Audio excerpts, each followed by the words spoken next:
morning, everyone. Happy Wednesday, and welcome back to Coffee with Kim and Hills. Feeling good. It is Wednesday. Yeah, it sure is. I feel like, and today, I feel like a lot of our topics I've noticed are almost like extensions of topics that we've done before. Mm-hmm. Like we're sort of like getting into the meat of some of the things that we've already talked about, or like these are topics that have been on people's minds lately. Mm-hmm. It's interesting that we're like doing this show about finances when like right now finances are just at the forefront of everyone's concern, and like people are being forced to seriously look at their finances right now. Yeah, I think that that's true. And I think it's interesting that we keep circling back to same topics or similar topics with new information or different scenarios, updates, like, but still learning new things. Yeah. And even sometimes like it'll like contradict. Because yes, I'll be like, wait, 2 weeks ago they said that, and then suddenly it's this, and you do kind of see how like everybody learns as they goes, and learns as they goes, as they say on our TV. Oh, it's better than my Midwest accent. Oh, Lord. Learns as they goes. Oh, it's so cute. Is it? Yeah. I like saying tapioca in that accent. I think it's like the best word to say. If I try and teach it to someone, like just say tapioca. It's like, you'll get it every time. Or Bobby's World. I think everyone associates it with Bobby's World. That show. Maybe no longer. I don't know if people know that show anymore, but I do. Yes, thank you. You're my millennial equal. It's true. Yes. It's true. It's true. We can reflect back on all 90s television, and now that it's made a comeback, everyone. I know. We lived it. Exactly. And now the 90s fashion is coming back. One fashion of which I never thought would make a comeback, but I'm kind of digging it. I'm like, oh, wow, I didn't think I would ever. I was like, I remember being in the 90s and thinking, this is a confused time. In my Jinko jeans, you know? Oh, she was a lot cooler than I was. I had one pair of Jinko jeans with like a little dancing girl on it. I thought they were really, really cool. I was not that cool, but it's okay. I wore a lot of spandex. I was in sixth grade. I don't know how cool you can be. Well, you can think you're cool in sixth grade. And I wore a lot of overalls. Like lots of overalls, lots of baby doll tees, lots of baby doll dresses. Yep. That sort of thing. And I love how like the two hairs are back. Oh, I know. Like just the two strands. Like Gen Z invented it. Well, that's the thing. That's what I'm saying. Now I get like how annoying it is when our parents would be like, "Oh, bell bottoms, right. Yeah, hello, that was us," and I'm like, whatever. It's cool now. Like we make it cool. No, I don't know. My best friend's mom had the coolest pair of bell bottoms. Really?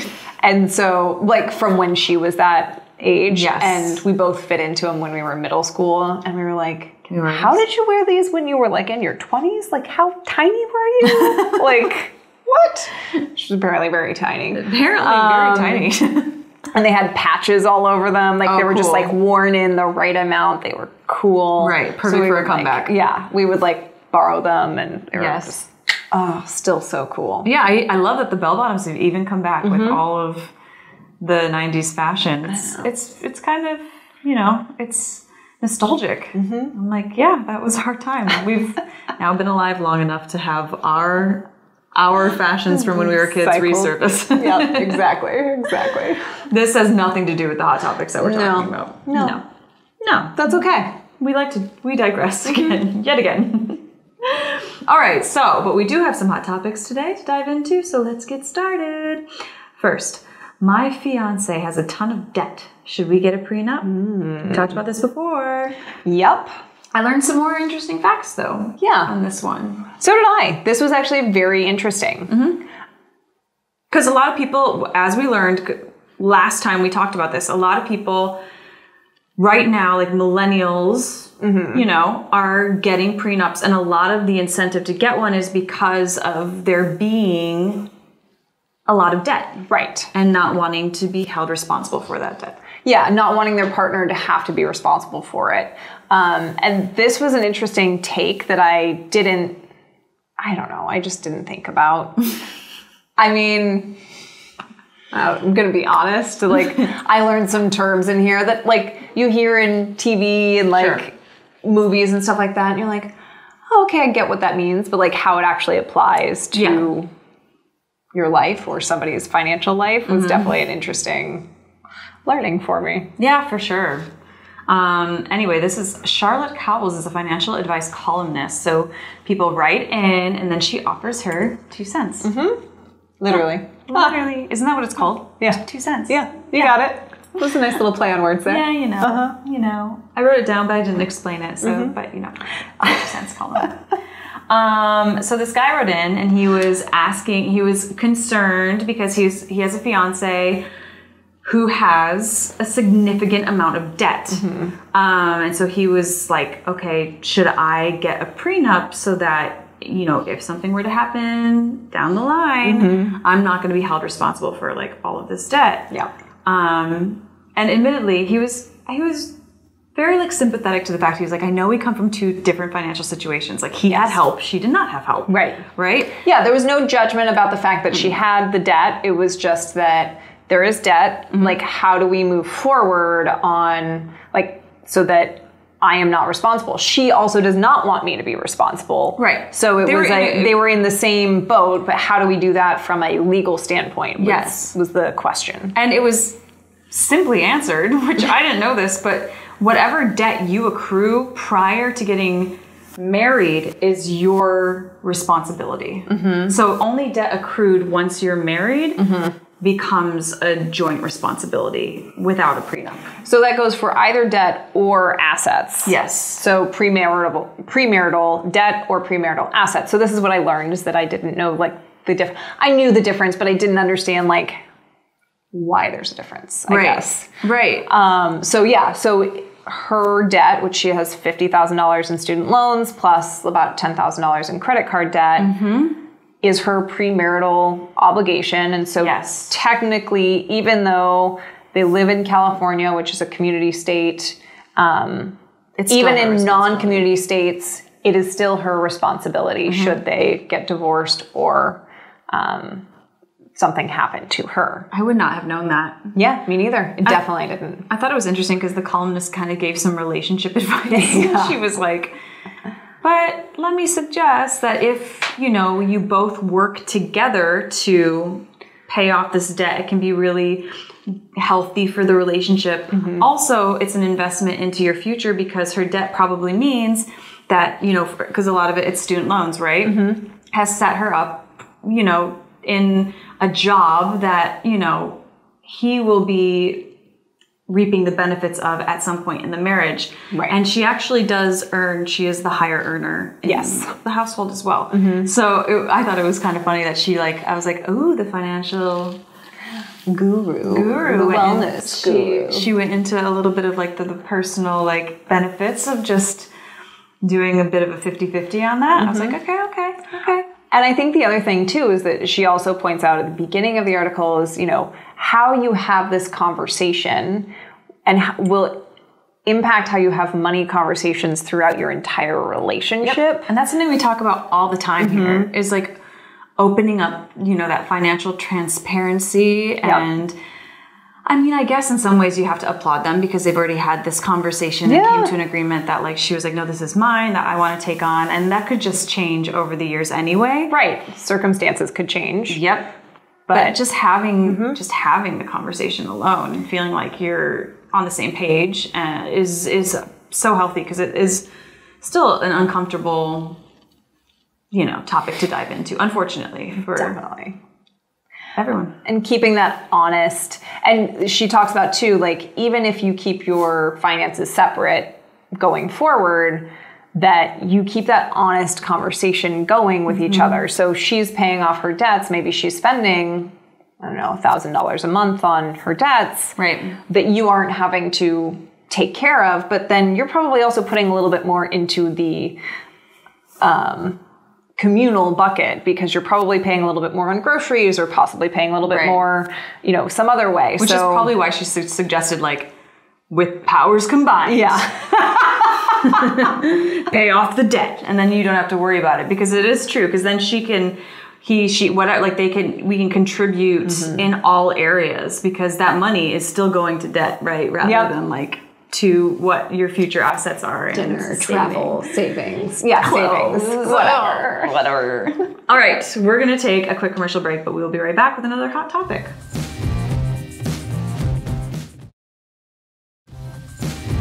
Welcome back, everyone. We have got another hot topic for you. Oh, don't we? Minimum wage earners have lost more than 20% of their buying power due to inflation. Yeah. Yeah, well, I mean, of course, considering what minimum wage is, the federal minimum wage is $7.25 an hour. The figure hasn't budged since 2009.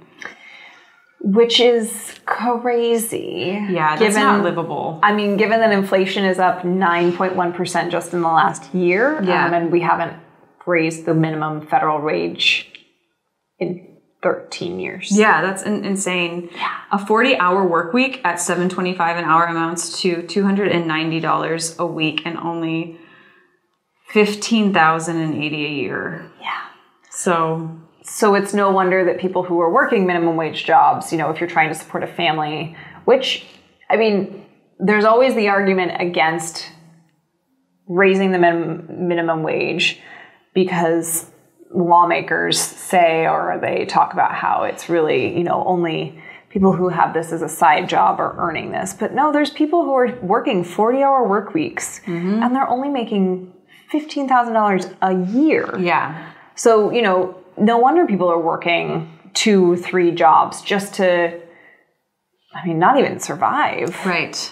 Yep. Oh. Yeah. And this is a sad fact. Okay. Because of inflation, those earning minimum wage today, reflective, earn 27.4% less than they would have back in 2009. Right.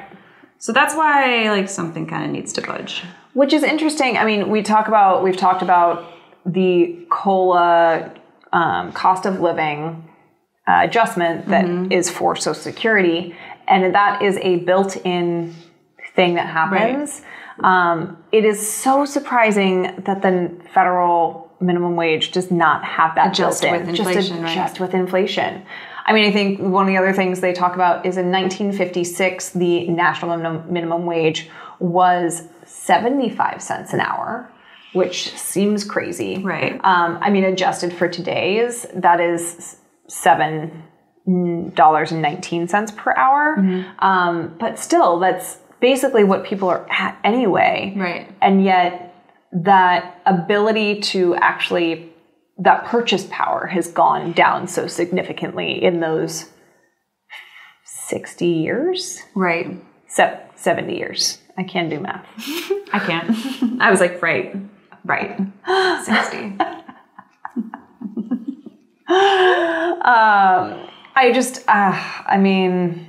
I think it's... Yeah. And meanwhile, let us not forget that the median American rent is more than $2,000 a month right now. Right. Right? So... Yeah. So even if you do the math. Yeah. If you're working a 40-hour week and you're only making $290 a week, that does not... No, and then you're getting taxes taken out of that. Yep. You're making under $1,200 a month. Yeah, so that's not even covering median rent. Right. So not to mention any other expenses, right? Right, like food. And suggested amount of salary to rent rate is 20% or something? Correct. 20 to 30% on the high side. Right. Yeah. Yeah. Thankfully, some states and cities have taken action and implemented their own minimum wage that is higher. It's higher than the $7.25. And some companies have also raised their own minimum wage as well, but that's completely their prerogative. Right. This is not a law that's been implemented in any capacity. Yeah, the businesses who do this, it's just what they have chosen to do for business practices, whether they need to attract better talent or whatnot, or they feel like federal come on, minimum wage is too low. Right. And then there are states where the cost of living is higher, so therefore the minimum wage is higher, which is great. But still, that minimum wage is rarely close to $15. Right. Which, again, still is not quite enough. That's still only about $30,000 a year that you're making at 40 hours a week. But I'm sure it's going to be a hot topic come midterms. Yeah. We'll see if anything happens. But, I think we need a healthy, wealthy Wednesday tip. Well, that's what Wednesdays are for. I think we need something that's going to just put us on a very healthy, positive financial track right now. Well, today's Healthy Wealthy Wednesday tip is before making a plan to pay down debts, if you have them, know what they are and look into different ways to pay them off. Okay. So there's different ideas on how to pay off debt. So you can snowball your debt, which means that you're paying off one loan at a time in a bigger fashion until one is gone, and then you have another one gone, and then another one gone, instead of paying the same amount across all your debts. Sure. You're paying a little bit more to your smallest and then to your medium. Got it. And you tack the biggest one last. You tack the biggest one last. Or it may make sense, and sometimes it makes a lot more sense, to take a look at your highest interest rate and pay that one off first, because that's the one you're actually going to be. That makes a lot of sense. Yeah. But it's all relative. Some people need that impetus of paying off one to feel like you're making progress. Totally. But to me, I feel like it would be the interest rate. You just don't want dead money going out, right? No, you do not. Yeah. I don't. I don't either. Yeah. Okay. Yes. So formulate a plan on how you want to pay off those debts, and then stick to it. That's always the hardest part of the plan, right? Always. Sticking to the plan. That's why we set reminders in our phone and we have automatic payments. Exactly. Love it. All right, we're going to take a quick commercial break, but we will be right back to talk about the shows airing today on ROI TV. Welcome back, everyone. I just wanted to give you a friendly reminder not to miss today's episodes of Estate Planning 101, the Blockchain Interviews, The Business of, and Root Financial. You can catch them on ROI TV. Where at? You can find us on Distro TV, which you can download on any of your devices. Just look for us under the business section.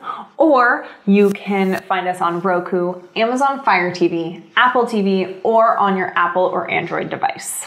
That's right. Thank you so much for joining us on another episode of Coffee with Kim and Hills. We will see you tomorrow with another big old cup of coffee.